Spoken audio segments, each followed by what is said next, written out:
Been a long wait. It's going to be worth our while. Looking forward to one Pirelli Indonesian round in driving rain. They're underway. Good start from Andrea Locatelli. Good start as well from Garrett Gerloff. Progress from way back down the order. Ray recovering as they come in towards turn number one. Bassani and Tati Mercado with a great start. Mercado is up ahead of the BMW boys as Bassani comes firing through on Locatelli. Demonstrates what a struggle it's been so far for Garrett Gerloff. Scott Redding eyeing up a move here on top rack. Razgatlioglu. Bassani thinking about a move on the right is ahead of him. He's going as they come in towards turn 11. Razgatlioglu hanging on, but by the skin of his teeth. Yeah, the run down into 10-4. Feeling pretty confident out there, willing to get himself to the front of the field. Obviously, if you're at the front of the field, you don't have to deal with any of the top four from race one earlier on today are doing battle again at the head of the field in race two. Ray comes through. Razgatlioglu, Redding, Bassani is your new order. Talked all day about Tati Mercado being a wet weather specialist. A bit of a gap behind the number 36 as Razgatlioglu fires through at the start of lap two. Ray will immediately. Well, coming from the back row of the grid into the top 10. And the Japanese rider, he goes well in wet conditions, which he has ever finished. Jonathan Rea out in front. Razgatlioglu second. There is Mercado. Leader Jonathan Rea. Razgatlioglu, Redding, Bassani, and Van der Mark right with them. Yeah, and for Van der Mark, always goes well in these conditions, considering wet weather had been one of the weaknesses for him. But he looks pretty strong at this stage, willing to make those moves. Obviously, John Rea, Redding, Razgatlioglu, Bassani, and Van der Mark. Van der Mark now within striking BMW package underneath him. Redding also looking good at this stage. Got right onto the tail of Jonathan Rea. Couldn't so slightly. So Van der Mark, he needs to make that move on Bassani quickly. Tati Mercado broadly going with the group. A second the gap in front of him though. 2.5 seconds the tail. And any time someone runs slightly off the line or makes a slight error or is slightly tentative, they're going to be swallowed up by the pack here. Scott that having a little bit more size can really help Scott Redding, and certainly he's got that little bit more leverage of being one of the tallest riders on the grid. Still just outside of Scott Redding on the exit of turn 9, so Ray desperate to lead from the front. He will be the first to encounter our top world-class action. You're getting it right now. This is the first time they've ever been around this track in wet conditions, and now they're all really trying to figure it out on the fly. You can see Michael Van der Mark at the back. Was hoping to run the outside and give himself the inside for the next corner. It hasn't worked out for him. It's Bassani who's making I think he may have been collected by Michael Van der Mark there after a bit of a moment coming off the top independent ranking. Unfortunately, his hopes of that end in the gravel track. Yep. And Axel, understandably, very frustrated with that. Well, Garrett Bassani was looking good. He gets moved out of the way by Razgatlioglu, and here's going to be the moment for him coming off the final turn. And he does get collected. Entry and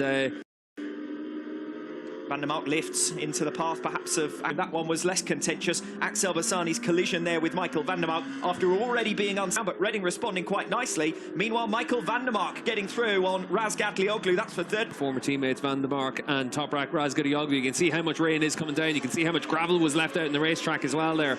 But got it done.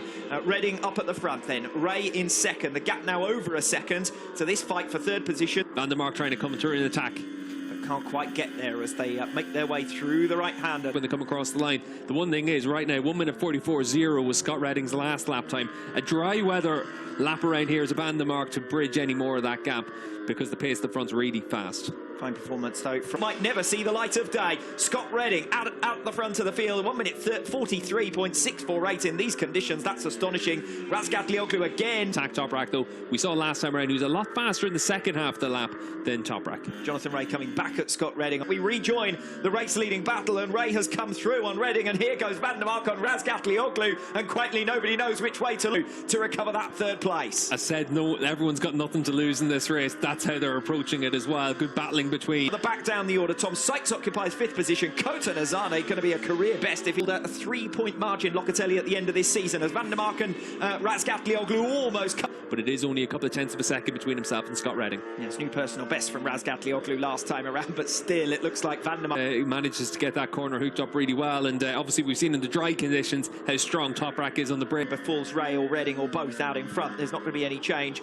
other than these two, whether they'll finish. Matched him to 100th of a second. And sticking right with him, less than 2 tenths as they come across the line to start lap number 9.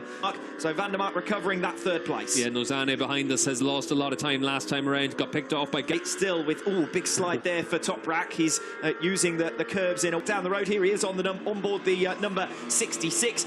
Garrett Gerloff will be the top independent rider, and Garrett Gerloff has recovered 6th place from Kota Nazane, who's consolidated 7th, but is now, as they are, that's Rinaldi gaining back the points that he trailed Andrea Locatelli by coming into this Group himself, get himself back into a position to be right on the tail of Jonathan Rea, but 0.3 of a second with a lap and a half lead. Other than that, it's going to be a move down the inside through this section of the track on the last lap. For the leaders, by and large, aside from that crash for Axel Bassani, as Michael Ruben Ronaldo. Jonathan Rea may have missed a gear shift there, because Redding came powering past in a way that we haven't seen Ducatis do since the beginning of 29. Just try and attack him. There's clearly a lot of grip out there in the asphalt here, even in these wet conditions. So running towards turn 10, only for the brave that Jonathan Rea might see as his best opportunity to get through on turn. Redding tries to turn. Rea is already there. The pair touch. Rea then sweeps across the path of Scott Redding, coming off turn 10 to recover the lead. Yeah, Jonathan Rea able to make the move into 10. Scott, that chance, he's got good drive through there, though, to get right with Rea. Scott Redding did leave the door open. It was wide enough for Jonathan Rea. Seen any further information about that, but focus on the lead battle. Redding through on Rea. Has he overcooked it? Yes, he has. To Toprak Razgatlioglu at the end of a run of 6 consecutive seasons, but he is demonstrating just 7 seconds back. Toprak Razgatlioglu over the line for 4th position. Tom Sykes rounds out your top 5, 11 seconds back. Garrett Gerloff with 6th position. Then it's Kota Nazane. He's over the line in the end for 12th position, but most importantly, across the line to finish off his World SBK career, but at the front of the field, his long-term rival Jonathan Rea picks up another race victory to say after it. Well, Redding tried his own luck on the final few turns, but Jonathan... Difference between us, but a podium for Scott Redding on his sign-off from Ducati, and you can see